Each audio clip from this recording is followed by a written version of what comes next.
Donc on va passer à la communication suivante. Donc c'est Jean-Baptiste Ricot qui la fera sur les nouveaux dispositifs que l'on utilise maintenant dans le traitement endovasculaire des anévrismes, donc sur les dernières évolutions technologiques. Merci. Mes chers collègues, je vais vous apporter évidemment quelques détails concernant les innovations technologiques, mais je vais aussi vous montrer l'impact politique que cela a pu avoir en matière de diffusion de la spécialité chirurgicale de la chirurgie vasculaire. Moi, je n'ai pas de conflit à déclarer. Alors, les pionniers de l'endovasculaire sont un Ukrainien et un Argentin, Nikolai Volodos, qui a décrit la première endoprothèse de façon dans un papier écrit en russe et que personne n'avait lu. Et Johan Parodi, qui a eu l'astuce de monter en Amérique du Nord et a publié la relation de 4 cas dans un journal américain qui est apparu au départ comme le premier fondateur. Ensuite, on a eu Michael Deck, qui au niveau de l'aorte thoracique a posé les premières endoprothèses en 92 et qui a rapporté son expérience en 94. Alors, il y a une chose intéressante, c'est la vision d'un chirurgien vasculaire de New York, Frank Viff, qui en 94, c'est-à-dire il y a 20 ans, en gros avait dit, moi je pense que ces endoprothèses, on était vraiment au début pour la chirurgie des anévrismes aortiques, bon, ça va répondre à notre besoin dans 35 à 60% des cas, mais en fin de compte, qu'est-ce qu'on va devenir? Qu'est-ce que vont devenir les chirurgiens vasculaires parce qu'ils ne connaissent pas du tout les techniques en rapport avec la pose de ces nouveaux matériaux. Et on peut devenir complètement obsolète si on ne s'accroche pas. Et ça, c'était un warning qui était extrêmement intéressant et qui était assez visionnaire, puisqu'il y a 20 ans qu'il a fait ces commentaires. Heureusement, les chirurgiens vasculaires se sont mis sur ce créneau. Contrairement à la chirurgie cardiaque, ils n'ont pas laissé des médecins ou des radiologues faire la coronarographie. On a tout pris en charge. Au départ, il y a eu quelques conflits. Il y a eu des études randomisées, une en Grande-Bretagne, une aux Pays-Bas, une aux États-Unis et une en France, qui ont montré que les endoprothèses amélioraient au moins le pronostic immédiat dans la première année en diminuant la mortalité. Les avantages à court terme sont évidents, l'anesthésie locale ou régionale, la mortalité qui est faible, peu de pertes sanguines, une hospitalisation courte, possible chez les patients à risque avec un meilleur confort. C'est évident, qui va faire le traitement chirurgical d'un anévrisme aortique chez ce patient, alors que par endoprothèse, bien qu'il y ait un problème au niveau des plis inguinaux, on peut y arriver sans trop de problèmes. Alors, voici un film qui résume un petit peu ce qui est fait et qui date déjà, parce que vous voyez, on embolise les artères iliaques internes, donc il faut en laisser au moins une perméable. Vous voyez tout un système de navigation qui aboutit à l'exclusion de l'anévrisme, tout en gardant évidemment les artères lombaires qui fonctionnent à contre-courant et qui peuvent donc être la source d'endophytes de type 2. Mais en fait, on a beaucoup évolué, puisque maintenant on met des endoprothèses branchées, on commence la procédure en revascularisant les artères iliaques internes avec des stents et des bifurcations, et on arrive ainsi, même dans les anévrismes qui s'étendent, à conserver la vascularisation hypogastrique, ce qui était aussi le but de la chirurgie. Alors, l'impact des endoprothèses, quand je parle de politique, c'est de la politique au sens large, c'est l'apprentissage d'un nouveau métier. Pour les jeunes, ils ont appris leur métier comme on l'a fait. Pour nous, à phase transitoire, on a appris à 40 ans, 35 ans, on a tout recommencé. On a tout mis à plat, on a réappris une nouvelle technique. On est aussi entré en conflit avec d'autres spécialités, en particulier la radiologie, parce qu'on a vite compris que si on ne s'appropriait pas ces techniques, dans quelques années, on n'aurait plus qu'à faire des amputations de jambes. Et si vous voulez, on a réussi, puisque qui pose des endoprothèses en France, bon, ça c'est des données de la sécurité sociale, vous voyez qu'il n'y a pas de photos, les chirurgiens vasculaires représentent à peu près 90 à 95% des poses. Il y a quelques centres, en particulier universitaires, où sont les radiologues, mais en fin de compte, on a eu le marché, si je puis dire, on a contrôlé ces poses. Et ça a eu un retentissement aussi sur d'autres parties de la chirurgie vasculaire. Au niveau des stents iliaques, vous voyez qu'en 2009, on n'était pas du tout les premiers à mettre des stents iliaques, les radiologues étaient bien devant, et vous voyez que progressivement, on s'est acclimaté à ces nouvelles techniques et on a là aussi gagné le marché, si je puis dire, de ces patients. On a dû s'acclimater à un environnement nouveau. Hein. Ça, c'est la salle d'opération de vasculaire actuelle. Donc, c'est complètement différent de ce qu'on a connu pendant nos études. Et c'était évident que ça nécessite là aussi un nouvel apprentissage. Il y a une nouvelle formation pour les internes et les chefs, parce que si on a une augmentation des procédures, c'est essentiellement une augmentation des procédures endovasculaires. Donc il y a un apprentissage nouveau, des normes nouvelles qui ont été fixées dans le collège de chirurgie vasculaire pour aboutir à des, si vous voulez, à des personnes qui sont parfaitement formées. Ça aboutit partout dans le monde à une valorisation de la chirurgie vasculaire. Je ne crois pas qu'en France, ça ait tellement valorisé la chirurgie vasculaire, parce que c'est très difficile dans notre pays de valoriser quoi que ce soit actuellement. Mais néanmoins, c'est sûr que ça nous a identifiés de façon très très claire par rapport aux autres spécialités. Et puis surtout, ces procédures ont stimulé le développement de la technologie et de la recherche industrielle au-delà de celles liées au traitement de la maladie anévrismale. On a fait des progrès dans la dissection aortique, pour les traumatismes artériels. Un traumatisme de l'artère subclavienne, c'est un stent couvert maintenant. Et c'est vraiment, ça c'est un progrès en urgence. On a tous des dispositifs prêts. La maladie artérielle oblitérante, évidemment les stents iliaques. L'ischémie critique des membres, c'est un domaine en pleine évolution, c'est extrêmement intéressant, et même pour la maladie veineuse. Donc ce sont des technologies qui ont changé notre spécialité. Alors, vous voyez, en jaune, vous avez la mortalité élective des anévrismes aortiques, quelle que soit la technique utilisée. Vous voyez qu'il y a une baisse de 5,2 à 3,7% sur quelques années. Mais vous voyez qu'en vert, la chirurgie ouverte est restée stable aux alentours de 5%. Et en fait, ce qui a amélioré le pronostic, c'est l'amélioration qu'on a obtenue avec le traitement endovasculaire. Alors, il y a quand même des domaines où il y a quand même des précautions à prendre.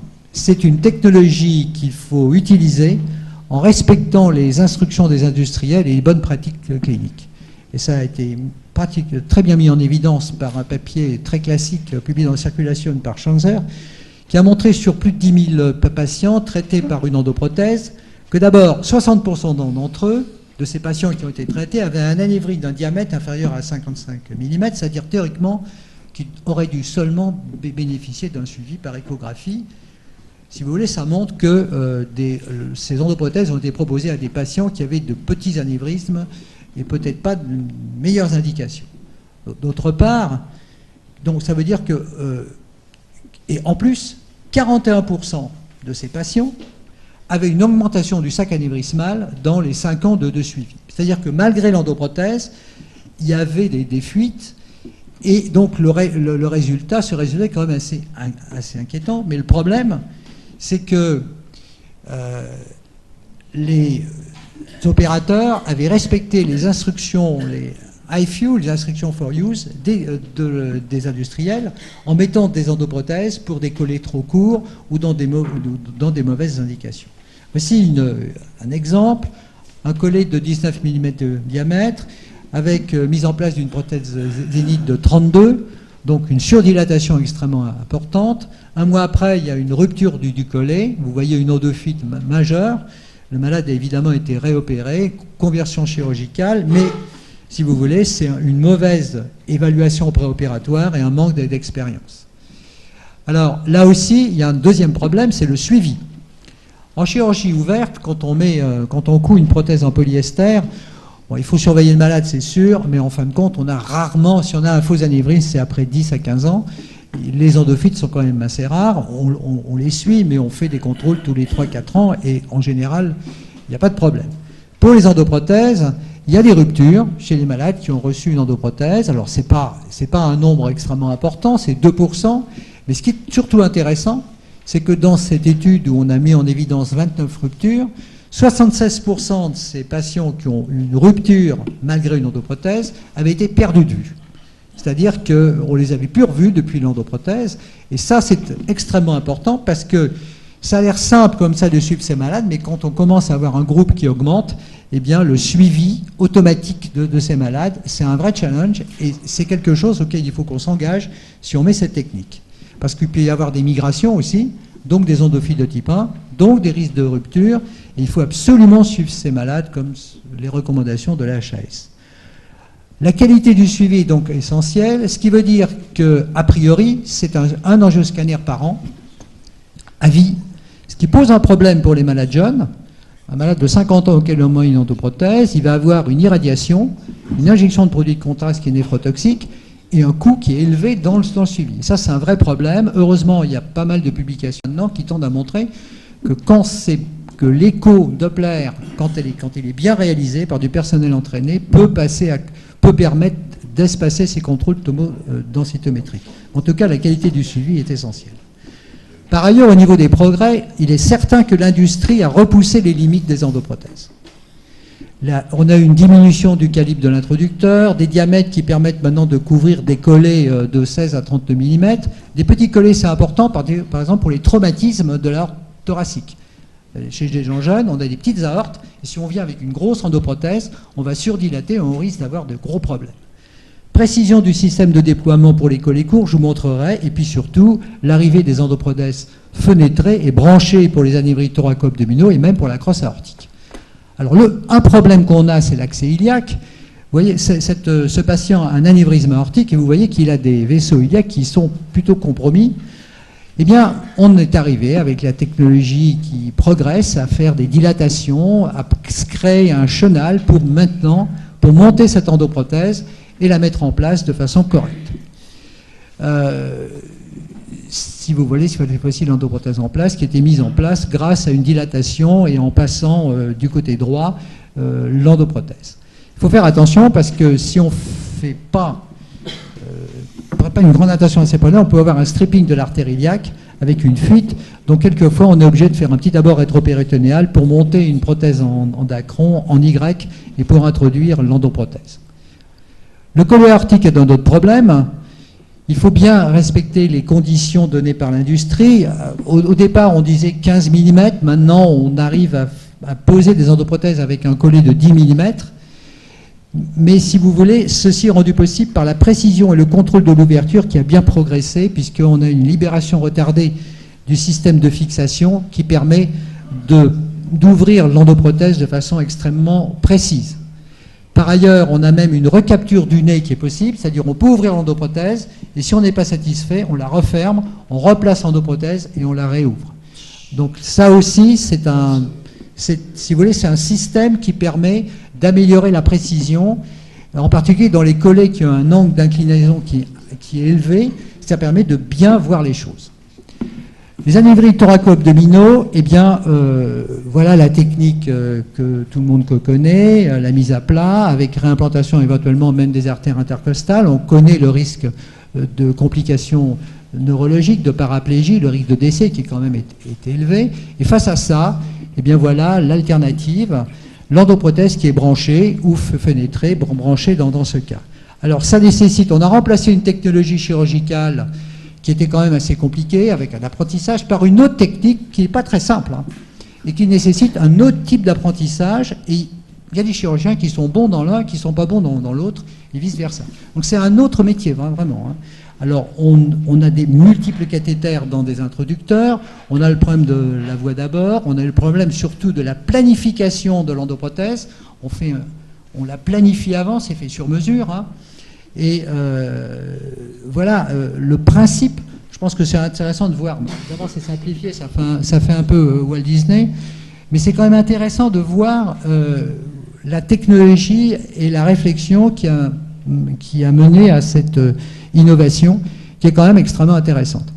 Parce que vous verrez, les résultats sont captivants. Alors, on monte l'endoprothèse donc au-dessus des artères viscérales. On va d'abord ouvrir un premier segment avec des branches donc, qui ont été calculées. Vous voyez, là, on ne clampe rien du tout. Hein. On met simplement de l'anévrisme, le sac anévrismal continue à être perfusé. On monte ensuite un second module qui va aller au niveau iliaque avec un segment pour le côté droit qu'on va intuber dans un deuxième temps. Et là encore, il n'y a aucun clampage de l'aorte thoracique. ni le bas, ni le haut. Hein. La prothèse est simplement là, elle est ouverte, elle est perfusée. Et là, on va mettre le deuxième module iliaque, et donc on va avoir une vascularisation des membres inférieurs. On n'a pas résolu le problème des artères rénales, des artères viscérales. Ensuite, on va passer par voie humérale ou par voie axillaire, en général axillaire. Voici une angiographie, une simulation d'angiographie à ce moment-là, donc, et on passe par la sous-clavière, et on va descendre un cathéter porteur, et on va s'occuper des artères viscérales. Donc là, à ce moment-là, il y a une navigation qui est intéressante, et c'est là où le robot peut être intéressant, mais on le fait sans robot. Hein. On va cathétériser les artères rénales, et on va mettre un stent couvert qui va aller dans les artères rénales. Et on revascularise l'artère rénale droite. Ensuite, on va faire pareil sur le côté gauche. Donc là aussi, tout ça demande de la grande précision dans la préparation d'intervention et le placement des branches. Et ensuite, on va s'occuper des artères digestives, de l'artère mésentérique supérieure, et ensuite du tronc cœliaque. Et une fois qu'on en est là, eh bien, on a exclu l'anévrisme. Hein. Donc, puisque les artères viscérales sont revascularisées, vont être revascularisées, on a une fixation en haut au niveau de l'aorte thoracique, thoraco-abdominale, et une fixation en bas dans les iliaques. Évidemment, il y a les lombaires qui peuvent donner des fuites à contre-courant, mais c'est quand même, en général, ça n'augmente pas le diamètre de l'anévrisme. Et voilà le résultat final. Donc c'est quand même, si vous voulez, c'est une technologie qui est très intéressante, qu'on utilise de façon assez régulière, toujours en faisant attention, il n'y en a pas beaucoup, mais on a des résultats qui sont intéressants. Alors, qu'est-ce que ça donne? Eh bien, c'est intéressant parce qu'on a quand même maintenant un certain nombre de cas. Dans le monde, la dernière publication fait état de 1000 endoprothèses branchées qui ont été mises, et on a une mortalité de 41, c'est-à-dire une mortalité de 3,2%, avec un intervalle de confiance à 95% qui va entre 1,7 et 4,6, qui est quand même, à mon avis, alors c'est pas randomisé hein, avec quoi que ce soit, mais c'est quand même inférieur à la chirurgie conventionnelle, et on a une durabilité qui est marquée ici, disons à 3 ans, il y a 80% de malades qui n'ont jamais été réopérés, et on a des complications médulaires qui sont extrêmement faibles, parce qu'on ne clampe rien en fait, qui est de 2,5%. Alors, on va finir sur la crosse aortique, parce que c'est un domaine au départ qui était intouchable, hein, c'était le domaine de la chirurgie, avec la reconstitution de la crosse. Eh bien, là aussi, les choses changent, et on arrive avec des endoprothèses couvertes et des branchements sur les troncs supraortiques. Alors voici l'idéal, et vous voyez qu'on est obligé de réimplanter les troncs supraortiques l'un dans l'autre pour arriver à faire des modèles qui sont compatibles avec la technologie actuelle. Alors, le premier problème qu'on a eu, ça a été l'angulation de la crosse, ce que les Anglais appellent le bird pick, c'est-à-dire cette angulation où l'endoprothèse était balancée contre la convexité de la courbe, ce qui fait que ça faisait l'endoprothèse pouvait être comprimée par le flux et se fermer. Donc il a fallu qu'au niveau technologique, on améliore les stents pour leur faire prendre cette courbe, et ce qui est fait sur la diapositive de droite. Ensuite, on a pensé au tronc supraortique, donc on a fait des fenestrations, des branchements qui s'implantent dans le modèle de la crosse aortique. Et voici une reconstruction modulaire de la crosse avec un système qui est le Nexus, mais il y en a d'autres. On travaille par module, parce que si on fait une crosse qui est complète, on n'arrive pas à la larguer. Voilà un petit film qui est très schématique, mais qui va montrer le principe. Et je pense que, bon là, c'est encore expérimental, mais dans quelques années, ça sera beaucoup plus diffusé. Donc d'abord, on monte dans le tronc artériel brachiocéphalique, et on s'appuie sur le tronc artériel brachiocéphalique pour monter le premier module. Ensuite, on va remonter par un autre cathéter, un autre module dans la carotide gauche, et on se retrouve avec un largage à ce moment-là de cette première partie qui est stabilisée. On va ensuite compléter cette partie par la partie proximale qui va aller dans l'aorte ascendante. Et là, on n'a encore rien. Vous voyez, on ne clampe pas en fait. Hein. on met des morceaux dans l'un dans l'autre, et on va ensuite, alors là dans ce modèle, la sous-clavière gauche a été oblitérée par un stent au préalable à un pontage carotido sous clavier, et on met l'autre stent, et on arrive ainsi à réaliser des exclusions au moins d'une partie de la crosse, avec des résultats qui sont vraiment intéressants. L'alternative étant la chirurgie sous arrêt circulatoire, hypothermie profonde, ce qui n'est quand même pas la même chose qu'une endoprothèse. Alors, en conclusion, je pense que le traitement endovasculaire des anévrismes aortiques évolue rapidement, avec l'apparition de nouvelles endoprothèses qui étendent son domaine d'application. Et ces procédures qui sont réalisées par les chirurgiens vasculaires ont profondément modifié notre spécialité chirurgicale. Je vous remercie. Merci Jean-Baptiste. Olivier, tu as quelques secondes pour un commentaire ?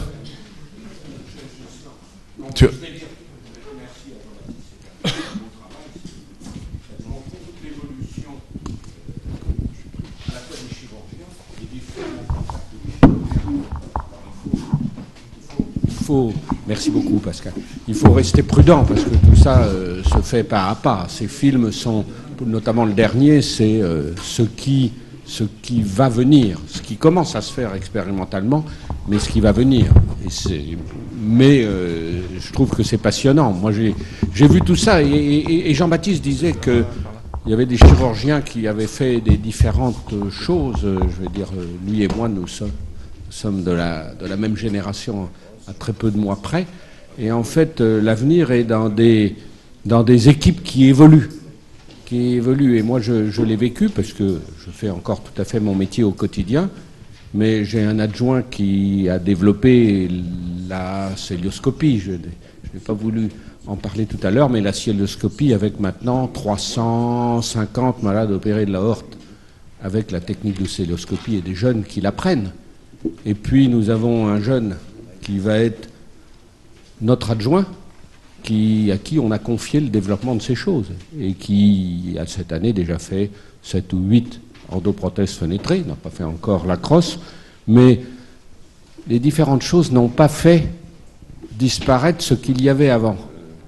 Et je voudrais juste attirer l'attention sur une chose, c'est qu'il faut continuer, en tout cas aujourd'hui, il faut continuer à former les gens, non pas à faire ce qui ne se ferait plus ou ce qui ne doit plus se faire, mais à connaître l'anatomie, à savoir opérer pour ne pas se trouver, ce que je disais à mon maître il y a quelques instants, dans une situation où quand on n'apprend plus certaines choses qu'il faut encore savoir, même avec des beaux films, même avec des grandes techniques, on finit par considérer inopérables des gens parce qu'on ne maîtrise plus certaines techniques chirurgicales ou anatomiques. Alors je ne veux pas paraître rétrograde en disant ça, mais je me suis trouvé à débattre dans un grand congrès international avec un philosophe qui disait mais qu'est-ce qui va se passer avec ça ?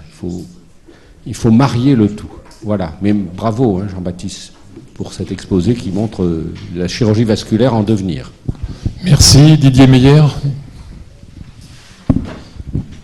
On voit bien que dans un certain nombre de domaines, que ce soit la chirurgie, mais aussi l'écho-Doppler, par exemple, quand vous parliez des contrôles CT scan, vous disiez, plutôt que de faire un CT scan annuel, on peut remplacer par un bon écho-Doppler, à condition que ce soit fait par quelqu'un de compétent. Et quand on voit l'ensemble des écho-doppléristes vasculaires sur la place du marché à Paris, je pense que le compétent, ça doit correspondre à 10 à 15%. Alors il en est de même pour la chirurgie. Et est-ce qu'il ne faut pas aller progressivement vers des autorisations d'exercice ciblées ? C'est-à-dire que pour certaines techniques particulières, il y ait une vérification, une sorte d'examen sur place pour vérifier la capacité, aussi bien d'un écho-doppleriste que d'un chirurgien vasculaire, de faire telle ou telle chose de façon fiable. Est-ce qu'il ne faut pas aller vers un exercice ciblé, ce qui est tout à fait contraire de ce que nous avons vécu jusqu'à présent ? Je suis tout à fait d'accord avec vous. Moi étant fellow de la société américaine, je me restructure tous les 4-5 ans. Je suis obligé de repasser un examen de contrôle des connaissances. Et par ailleurs, je trouve que la centralisation des moyens pour des techniques très très avancées, qui est faite en Grande-Bretagne, est quelque chose qui est tout à fait logique, parce que les endoprothèses, les crosses aortiques, il n'y en a pas beaucoup. Donc, même dans des centres comme Lille qui en font beaucoup, s'ils envoient 7-8 par an, ils font 200 endoprothèses. Ils voient 7-8. Donc, le CHU de moyenne importance, on en verra 2. Donc, on ne peut pas avoir une expérience à propos de 2 cas. Oui, Philippe Montupet. Merci Jean-Baptiste, parce que ce n'est pas la première fois que tu nous présentes des techniques très bien illustrées et épatantes en progrès.